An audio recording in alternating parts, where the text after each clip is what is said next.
Assalomu alaykum ustozlar.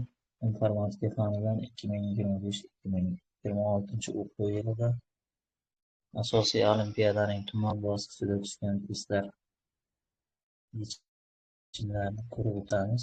Testlarni ishlash uchun bizning Super informatika kanaliga a'zo bo'lib, shu kanal orqali linkini olishingiz mumkin. Qismni kiritamiz.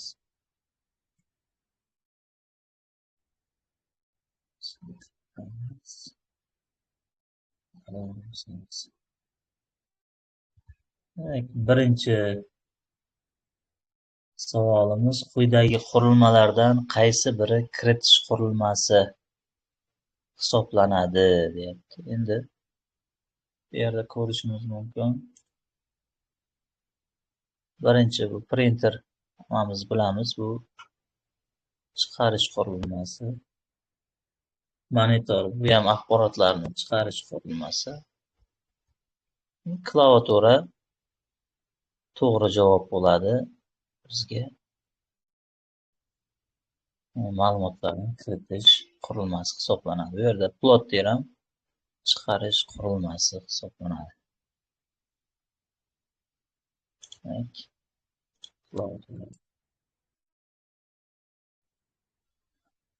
Navbatdagi testimiz qaysi fayl maskasi har qanday kengaytmaga ega fayllarni bildiradi? Har qanday kengaytmaga ega faylni bildiradigan maska so'rayapti. Birinchisi bu har qanday nomga ega tekst faylni bildiradi. Demak, xato. B javobimiz to'g'ri bo'lar. Mana yulduzcha degani ixtiyoriy belgi bo'ladi. Demak, bu nomi ham ixtiyoriy, kengaytmasi ham ixtiyoriy. To'g'ri javobimiz shu. Qolgan variantlarni ham tahlil qilsak, bunda so'roq degani bitta belgi. Demak, bitta harfdan iborat nomga ega text fayl. Bu yerda esa ixtiyoriy nomga ega Word fayli. Xato. Demak, to'g'ri javobimiz B javob ekan.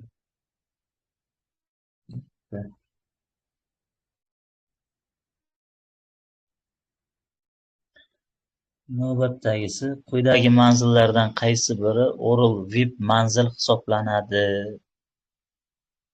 VIP manzil browserlar orqali veb sahifalarga kirayotganda foydalanadigan VIP nom hisoblanadi.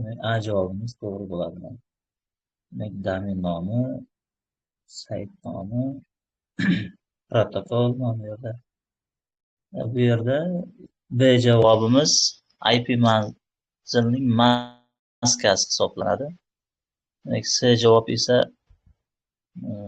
diskdagi kataloglar, diskdagi film MP4 faylga bo'lgan yo'lni ko'rsatgan qisqaroq yo'l. Bu yerda to'liq yo'l ko'rsatyapti. Xato JPEG faylga. To'g'ri javobimiz A javob. To'rtinchi savol. Quyidagi kengaytmalardan qaysi biri faqat ovoz audio fayliga tegishli? Bu yerda MP4 video fayl, AV bu ham video fayl. MOV bu ham video fayl, faqatgina A javob, ya'ni WAV audio fayl hisoblanadi. Navbatdagi 5-chi testimiz algoritmni so'zlar orqali ifodalangan shakli tegishli ekan. Demak, bunda so'rayapti. Quyidagi algoritm bajarildi, deyapti. Natijani algoritm qaysi sonni chiqaradi deb so'radi. Demak, boshlash A'miz 12, B'ga 18, C'ga 9 kiritildi, deyapti. Agar A katta B bo'lsa, demak, tekshiramiz. A kattami B'dan? Yo'q. Demak, bu qism ishlamaydi. Mana bu qismi ikkalasi ham ishlamaydi. Endi aks holda deyapti. aks holda, katta bo'lmagandan keyin aks holda ishlaydi. Agar deyapti B'miz kattami S'dan, demak B 18, S'miz 9 katta. Demak ekranga B'ni chiqarish kerak ekan. Demakki B'ning qiymati 18 ga teng. Javobimiz 18. Mana bu yer rost bo'lganligi uchun aks holda qismi ishlamaydi. Javobimiz 18 teng ekan.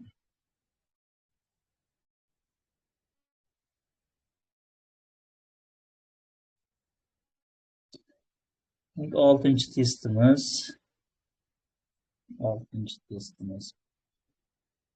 Quyidagilardan qaysilari tizimli dasturiy ta'minotga kiradi? Ya'ni kompyuter qurilmalarini, kompyuterni ishini ta'minlovchi dasturiy ta'minot va tizimli dasturiy ta'minot. Birinchisi Windows 11 tizimli dasturiy ta'minot. Linux bu ham operatsion sistema tizimli dasturiy ta'minotga kiradi. Microsoft Word bu amaliy dastur, ololmaymiz. Android bu ham operatsion sistema tizimli dasturiy ta'minot. Google Chrome bu amaliy dastur, ya'ni web browser. Oxirgisi MacOS bu ham operatsion sistema tizimli dasturiy ta'minot. Ya'ni javobimiz 1, 2, 4, 6. Javobimiz to'g'ri ekan.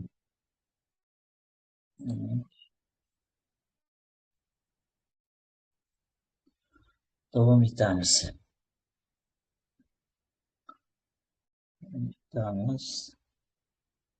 4,5 gigabayt necha megabaytga teng? Demak, buni aniqlash uchun 4,5 ni 4,5 ko'paygan 1024. Bu keng bo'ladi. 4608 megabaytga.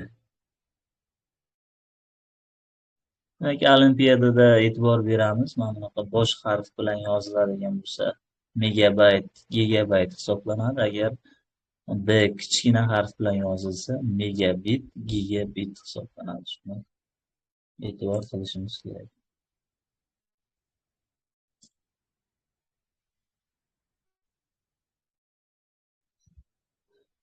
Navbatdagisi Instagramga har bir suratni yuklash uchun o'rtacha 4 megabayt internet trafik sarflanadi. Agar bir kunda 15 ta surat yuklasangiz, qancha megabayt internet trafik sarflanadi? Buni topish uchun 4 ni 15 ga ko'paytiramiz, ya'ni 60 megabayt internet trafik sarflanar ekan. Navbatdagi kodlashga oid test ekan. Matn Sezar shifri bo'yicha shifrlangan. Shifrlangan matn quyidagi ko'rinishda kalit 3 ingliz alifbosi berilgan. Deshifrlab asl matnni aniqlang. Demak, bizga shifrlash emas, shifrlangan matnni deshifrlashni so'rayotgan ekan. Buning uchun har bir shifrlangan matndagi har bir harfni 3 qadam orqaga, o'zidan tashqari 3 qadam orqaga sanaymiz.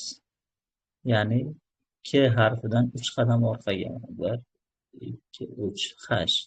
Birinchisi hammasida H ekan. Keyingisi H'dan 3 qadam orqaga. Ya'ni 1, 2, 3 I bo'lar. Demak, hozircha mana bu ikkita variant. Bu variant, bu variant to'g'ri, bular xato bo'ldi. Uchinchisi. O'zi mana ikkita O bo'lganidan bilsak bo'ladi. O'dan 3 qadam 1, 2, 3 sanasak L ga kerak ekan. Ikkita L harfi bo'lishi kerak. Demak, asl matnimiz hello so'zi bo'lgan ekan.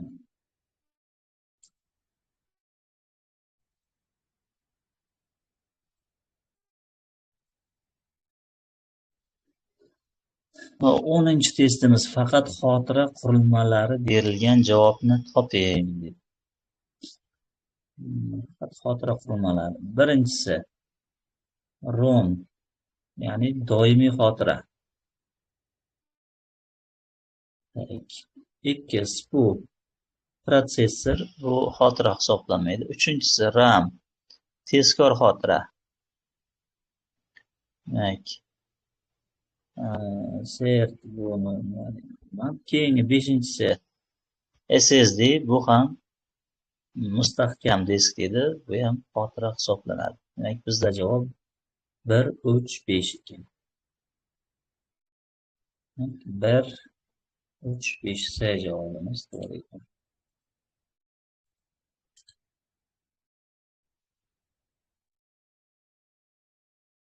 Navbatdagi testimiz sanoq sistemasiga oid ekan. Demak, 5lik va 4lik sanoq sistemalarida berilgan son 125 ga teng 10likda. Demak, bularni hammasini 10lik sanoq sistemasiga o'tkazib, noma'lum x ni topishimiz kerak. Demak, bu yerda mana 5 ning 0 darajasi 1 kvadrat. Lekin 0 1 kvadrat. Demak, bu 125 o'zi 10likda.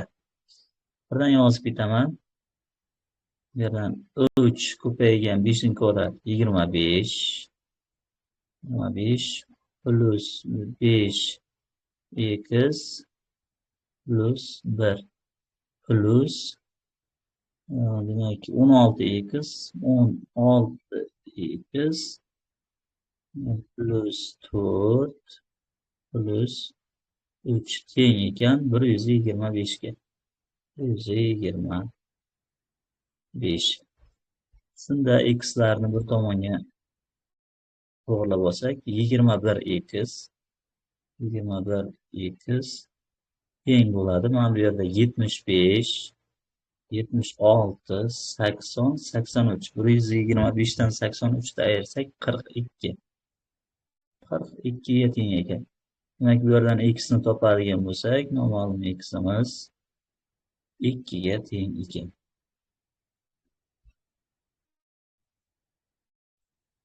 To'g'ri javob 2.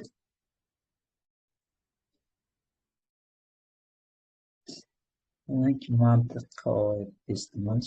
Agar A1 ga, B0 ga, C1 ga teng bo'lsa, quyidagi mantiqli sxemaning chiqish signali qiymatini aniqlang. Joy-joyiga qo'yib hisoblaymiz. A ning joyiga A1, B ning joyiga 0 qo'yadigan bo'lsak, konux, ya'ni AND bog'lovchisi ikkalasi rost bo'lganda rost bo'ladi. Bu bittasi yolg'onligi uchun yolg'on qiymat. C'miz rost, rostning imkori yolg'on. Ikkita yolg'onning yig'indisi, ya'ni disjunksiyasi, bu ham yolg'onni beradi. Endi pastdan kelsak, A'miz rost, B'miz ham rost. Ko'paytiradigan bo'lsak, konduksiyasi rost bo'ladi. Rostning imkori yolg'on bo'lib, ikkita yolg'onning disjunksiyasi, ya'ni mantiqiy yig'indisi 0 ga teng yana. To'g'ri javobimiz 0.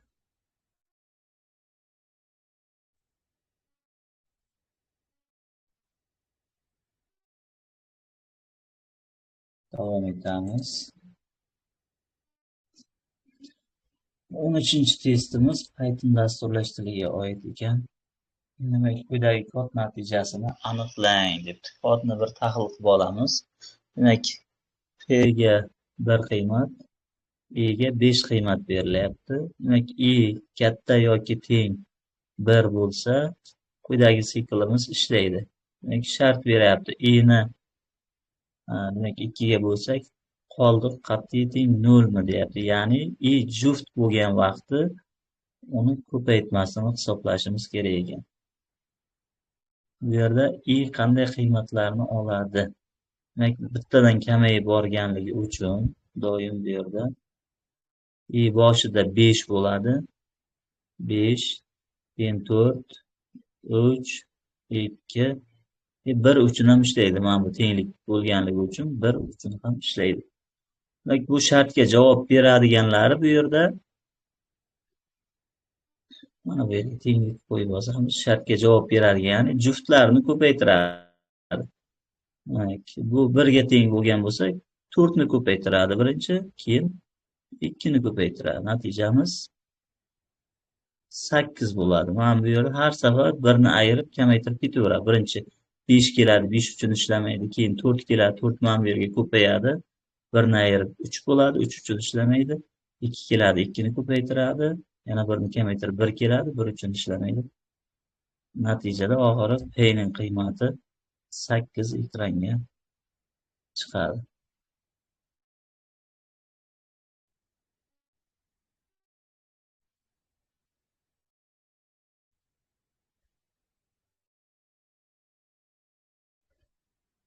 Tak, Excel dasturidan testimiz, ya'ni average o'rta arifmetik birinchi formulani hisoblaylikchi. O'rta arifmetik, ya'ni A1 dan A3 gacha bo'lgan sonlarni yig'indisini 3 ga bo'lishimiz kerak. O'rta arifmetikni topishimiz uchun 3 ta qiymat. 6 plus 8 plus 10 taqsim 3. 18, 24. 24 ni 3 ga bo'lsak 8. Birinchi ifoda bu yer 8 ga teng bo'ldi. 8. Endi max bu A1 bilan A2 dan eng kattasini so'rayapti bu yerda. Ikkalasidan kattasi, demak A2 dagi 8 qiymat. 8 ko'paygan. Endi men deyapti A2 A3. A2 A3 dan eng kichkinasi, bu ham 8 ga teng. 8 ga teng. Ikkalasini ko'paytirish kerak. Yulduzcha bo'lganligi uchun ko'paytiramiz. Demak 8 kira 8 64. 64 ga 8 ni qo'shadigan bo'lsak, javobimiz umumiy holda 72 ni berar ekan. 64 bu yerda 72. Kimgadir ingliz tili noqulaylik tug'dirsa, mana bu yerda ruscha variantida ham hisoblab ko'rish mumkin. 72. 15-chi testimiz. Quyidagi misollardan qaysi biri 1 ga 1 oni to oni munosabatiga mos keladi? Mana 1 ga 1 bog'lanish. O'quvchi baholar, demak o'quvchining olgan baholari bitta emas, bir nechta fanlardan bo'lishi mumkin. Bu 1 ga 1 bog'lanish emas. Demak, bu to'g'ri javob. Mana xodim pasport ma'lumotlari. Bitta xodimga faqatgina bitta pasport ma'lumoti to'g'ri keladi.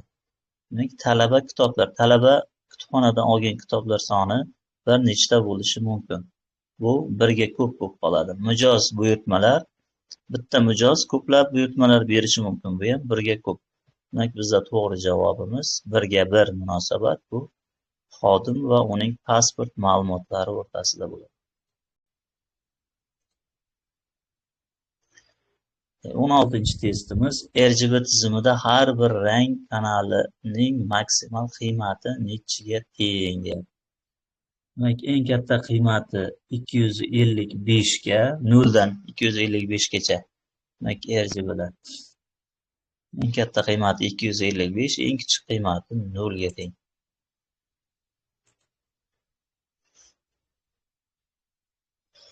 Demak, 17-chi testimiz. Video 2,5 daqiqa davom etadi. 1 sekundda 30 ta kadr ko'rsatdi. Umumiy kadrlar soni, ya'ni 2,5 daqiqamiz necha sekund bo'ladi? Shuni hisoblaymiz birinchi. Demak, 2,5 ko'paygan 60. Bu 150 sekund. Demak, har bir sekundda 30 ta kadr bo'lgandan keyin 150 ko'paygan 30. Ya'ni jami 4500 ta kadr ekan.